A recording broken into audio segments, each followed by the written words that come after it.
So now we're going to talk about a second way of using the git rebase command. We can use it to rewrite history. We can edit commits. We can change commit messages. We could change the contents of a commit.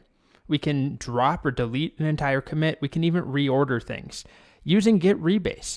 So if you remember, I had this slide with not a peace sign, but two fingers because there are two main ways to use the git rebase command.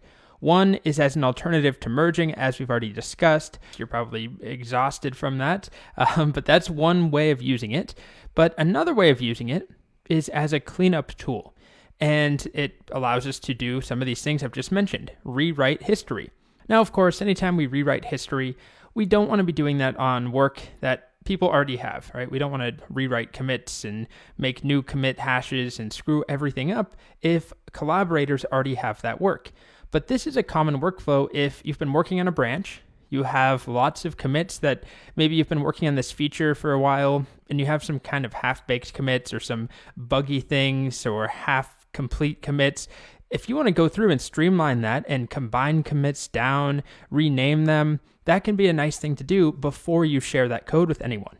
So it's a step a lot of people take before sort of the grand unveiling of their branch, of their feature. So the way that we do this is a little bit different. We use the git rebase command, but typically we don't actually specify a branch to rebase onto. Instead, we're just going to rebase a series of commits onto the head that they are currently based on. So instead of rebasing onto the master branch, for example, or the main branch, we'll rebase whatever branch we're on, my feature. We'll rebase that branch onto where it currently is, my feature. So it's just a way of recreating commits. Every commit that we specify, and we do have to provide a range. How far do we want to go back? In this case, 4 commits. I want to go back 4 commits, recreate each one. And then we pass in this -i flag, this -i option. It stands for interactive, and I'll show you what that does in the next video. It's a very different way of rebasing than what we've seen so far.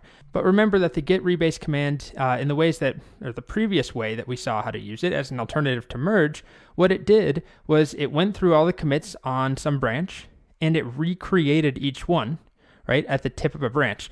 So it doesn't matter where in this example, but it recreates each commit from this feature branch, minus those merge commits because they're not necessary.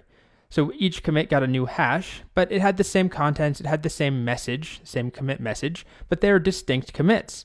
Using the interactive mode with this -i, it gives us the ability to instead say, as you're making this new commit, change the name or drop it. Don't make a new version of this one.